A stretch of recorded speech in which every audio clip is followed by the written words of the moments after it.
Billahi minasyaitonir rajim. Bismillahirrahmanirrahim. Assalamualaikum warahmatullahi wabarakatuh.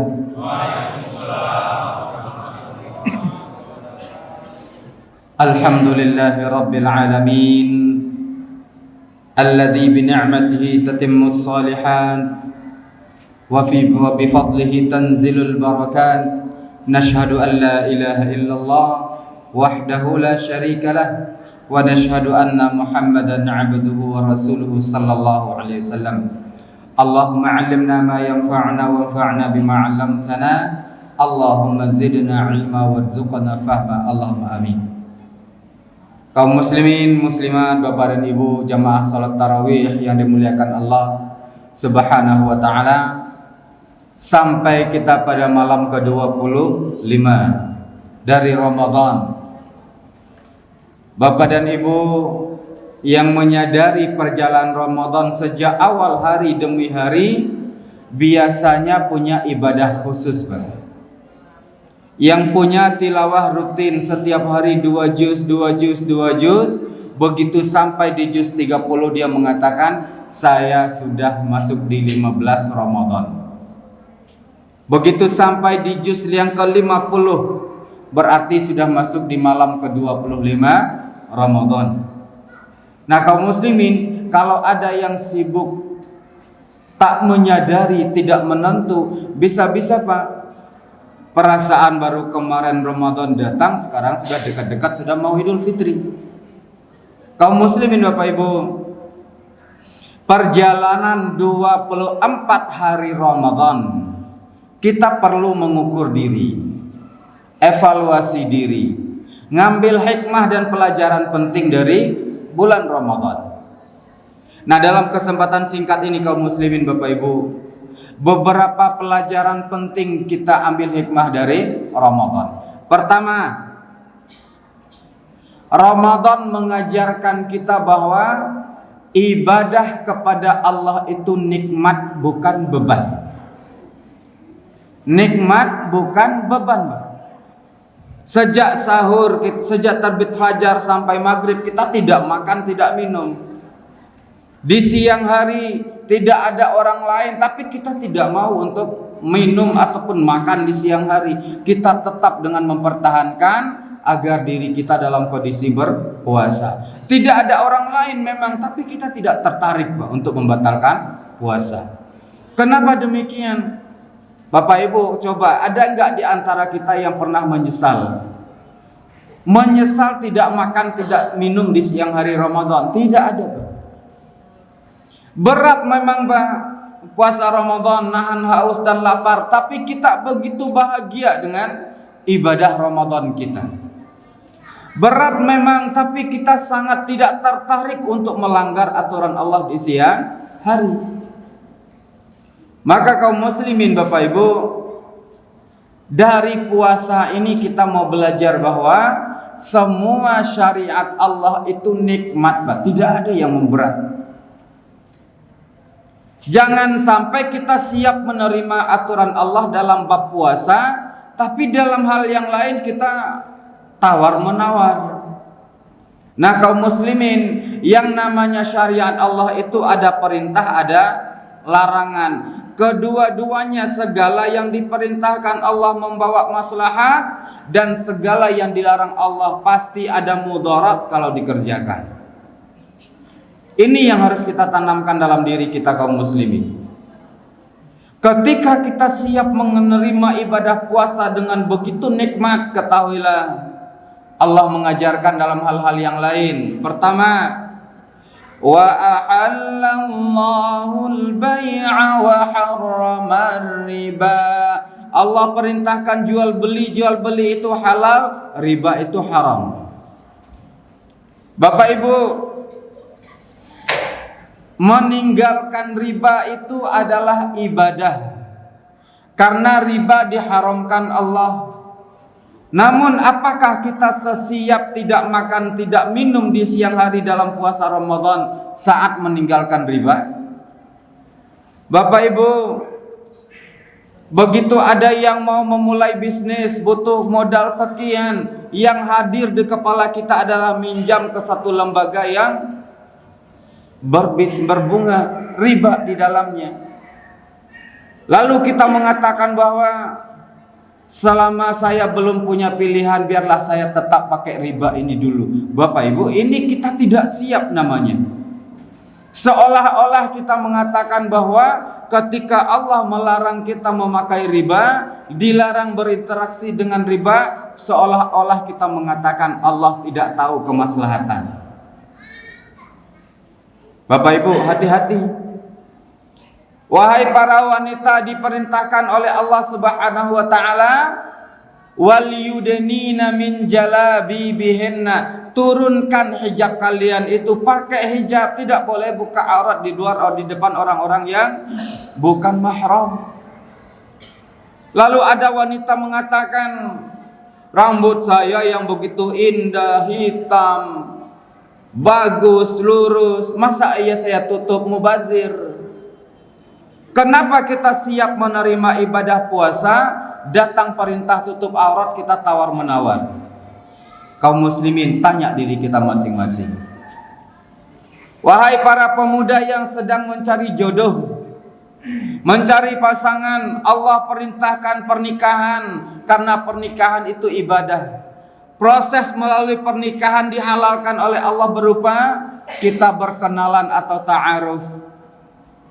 Dan kalau ditanya pemuda-pemudi kita apa hukumnya pacaran berdua-duaan, kesana kesini, makan berdua, bahkan lebih dari itu, apa hukumnya? Mereka menjawab, itu hukumnya tidak dibolehkan oleh syariat.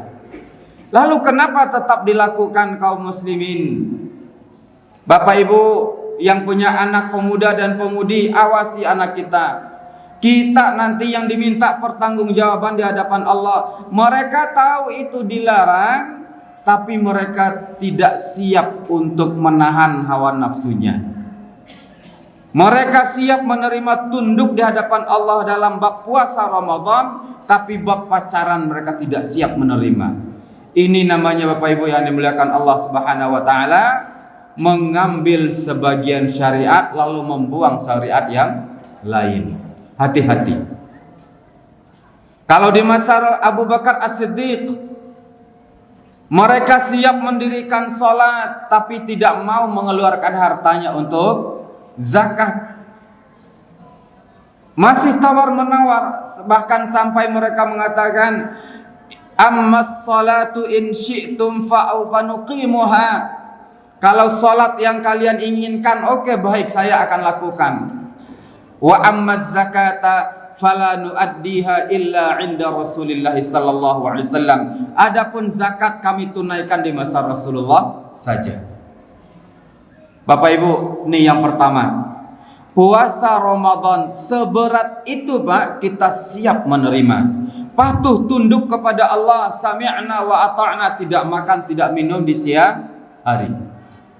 Maka Bapak Ibu, spirit kepatuhan kita pada puasa kepada Allah dalam puasa Ramadan harus kita transferkan, harus kita aplikasikan dalam semua syariat-syariat Allah yang lain. Yang kedua, pelajaran penting dari bulan Ramadan. Puasa Ramadan mengajarkan kita Bapak Ibu, ada syariat kita berbuka puasa. Bapak Ibu yang berbuka puasa di rumah, biasanya sang istri sudah menyiapkan menu yang macam-macam, kan gitu Pak. Mulai dari minuman dinginnya, hangatnya, gorengan, kolaknya, lalu nanti masuk lagi ke menu makanannya, satu ayam tambah ini dan lain-lain Bapak Ibu. Belum lagi buah-buahan, semua terhidang di hadapan kita. Itu hukumnya adalah mubah. Boleh Pak, selama itu halal, manapun yang akan kita makan adalah mubah. Bapak Ibu tanya diri kita Pak, bisa nggak kita menghabiskan semua? Tidak. Begitu banyak Pak menunya. Maka dari sini kita mau belajar bahwa manusia itu punya hawa nafsu tapi punya keterbatasan. Dan siapa yang melarutkan dirinya dalam hal-hal yang mubah, makruh hukumnya. Sekali lagi, siapa yang berlarut-larut dalam hal yang mubah, makan ini semuanya mau dihabiskan, makruh, tidak dibolehkan oleh Allah Subhanahu wa taala. Nah, kaum muslimin Bapak Ibu, dalam kehidupan kita dibentangkan oleh Allah segala hal. Setelah kita mampu melepaskan diri dari yang diharamkan Allah, ini haram, kita mampu melepaskan diri, ketahuilah yang mubah pun di sekeliling kita banyak. Dan orang yang cerdas itu adalah mampu memilah-milih mana yang mubah yang akan dikonsumsi, mampu memilih-milih mana mubah yang akan dipakai. Standarnya adalah mubah yang mendekatkan diri kepada Allah. Bapak Ibu, dalam kehidupan kita bisa beli mobil ini, bisa beli mobil ini, bisa beli rumah, bisa beli ini, banyak hal bisa kita beli, Pak. Mubah hukumnya. Apakah semua harus kita beli? Standar sekali lagi Bapak Ibu, ambillah, belilah segala hal yang akan membuat kita semakin dekat kepada Allah. Anak-anak datang ke kita, Pak, belikan motor. Motor apa? Motor ini. Untuk apa? Mau ikut geng motor. Mubah memang Bapak Ibu kita belikan, tapi apakah saat kita mengeluarkan uang untuk ini anak kita dekat kepada Allah? Pilih.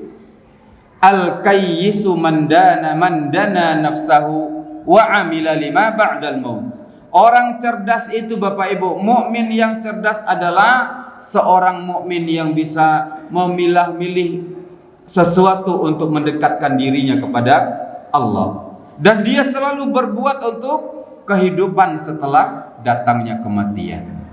Ini yang penting Bapak Ibu. Sebab apa, Pak? Hari ini kaum muslimin, selain santri-santri kita di At-Taubah sudah pulang, nampak realita berapa jamaah kita yang asli, Pak. Lalu penduduk kita yang lain, warga kita yang lain pada kemana? Di sini. Siapa yang lebih memilih perkara-perkara mubah, dia tinggalkan perkara wajib, perkara fardu. Bahkan dia tinggalkan perkara yang sangat sunnah. Kenapa tidak ke masjid nonton? Kenapa tidak ke masjid beristirahat di rumah? Bapak Ibu, perkara mubah kalau berlebihan menghalangi seseorang dari ibadah wajib, maka mubah tadi berubah menjadi haram. Perkara mubah kalau berlebihan menjauhkan seseorang dari hal-hal yang sunnah, maka hukumnya adalah makruh. Kaum muslimin, pilih dalam kehidupan kita, Pak. Jangan semua kita kerjakan, jangan semua kita ambil. Nonton bola berlebihan, tidak tilawah Quran, makruh. Ngobrol dengan teman sahabat berkepanjangan, tidak sempat lagi zikir dan tilawah Quran, makruh. Pilih al-kayyisu man dana nafsahu wa amila lima ba'dal maut. Orang cerdas adalah yang bisa memilih-milih untuk bisa mendekatkan dirinya kepada Allah Subhanahu wa taala. Yang ketiga, Pak, bulan Ramadan, puasa Ramadan adalah puasa perubahan. Bulan perubahan menuju titik kebaikan. Nah, kaum muslimin Bapak Ibu, ada orang, Pak, pecandu narkoba, Pak, pecandu minuman keras. Tapi karena di keluarganya ada aura puasa Ramadan, dia ikut sahur. Sejak terbit fajar, dia tidak konsumsi minuman keras, Pak. Sampai maghrib, bisa tahan, bisa, Pak. Tidak mati, tidak pusing, Pak.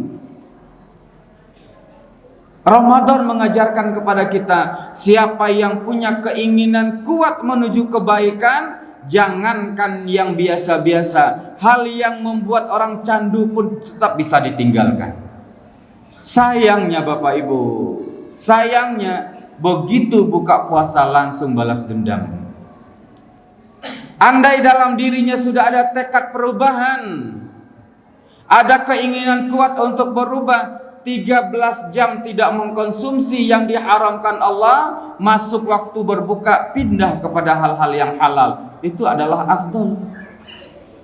Atau sama dengan bapak-bapak yang masih kecanduan dengan rokok, yang katanya per jam, per 2 jam sudah harus merokok kembali. Tapi Pak, buktikan di bulan Ramadan, ada Pak di antara kita yang pusing gak merokok 6 jam Pak? Ada Pak? Tidak. Bertahan sampai 13 jam, tetap semangat Pak, tidak ada keluhan. Wah Pak bos, saya gak bisa melanjutkan kerja. Kenapa? Kebutuhan saya belum terpenuhi. Tidak Pak.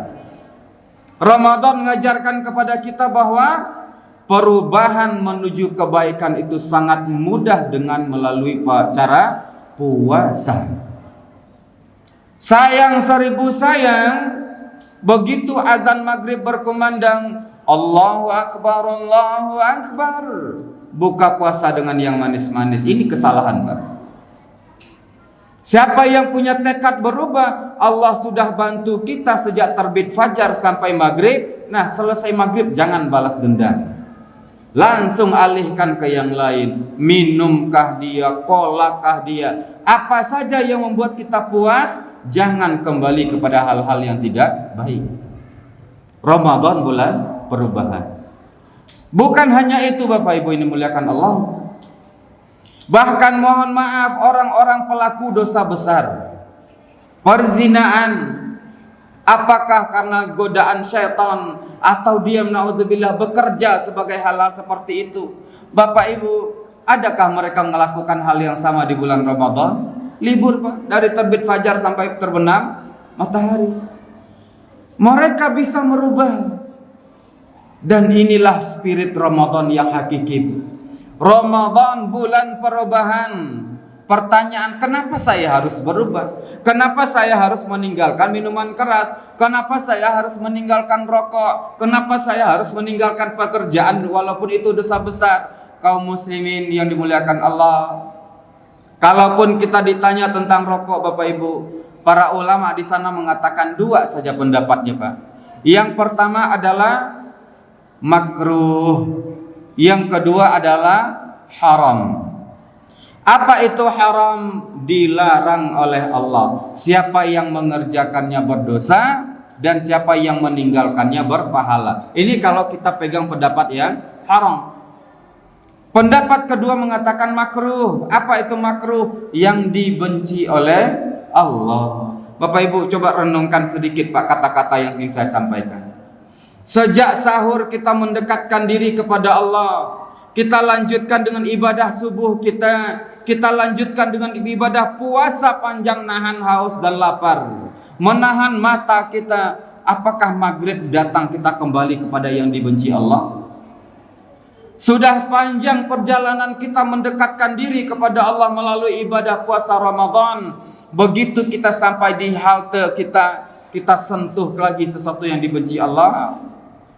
Nah Bapak Ibu, hal ini mengajarkan kepada kita, yuk kita murni benar-benar menghadap Allah, adakan perubahan yang lebih baik. Nah kaum muslimin, Bapak Ibu, pelajaran yang keempat yang terakhir,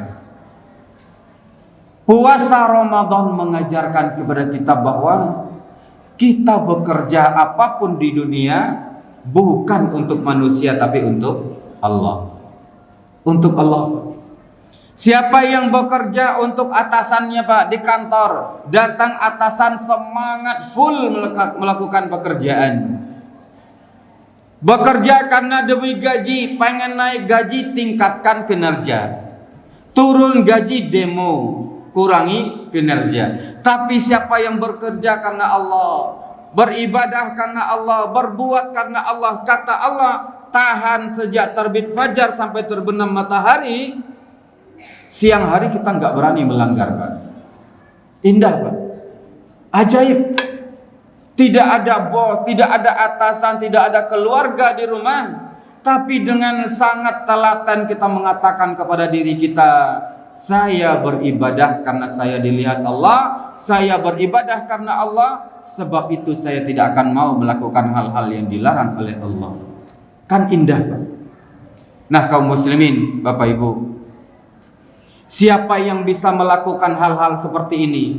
Anta'budallaha ka'annaka tarahu fa in lam takun tarahu fa innahu yaraka. Sembah Allah seolah-olah kita melihat Allah.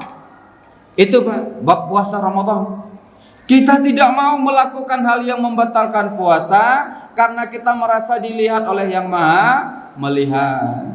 Kita tidak mau membatalkan puasa dengan hal-hal yang haram karena kita meyakini kita diketahui oleh Zat yang Maha Mengetahui. Nah, kaum muslimin, wa ma khalaqatul jinna wal insa illa liya'budun. Saya tidak ciptakan manusia, tidak hidupkan manusia kecuali untuk beribadah. Maka seluruh aktivitas kita Bapak Ibu adalah ibadah. Bapak-bapak pedagang, jangan sekali-kali kita nipu dalam dunia dagang kita, Pak. Kita putar-putar buah-buahan, Pak, yang aibnya kita sembunyikan, yang cacatnya disembunyikan, lalu dijual dengan harga mahal. Begitu orang datang, kita yang ambilkan langsung masuk kantong, bawa pulang ke rumah, bayar dengan harga mahal. Di dalamnya tersembunyi aib yang sangat besar. Kita tidak mau karena Allah Maha Melihat. Dagang adalah ibadah.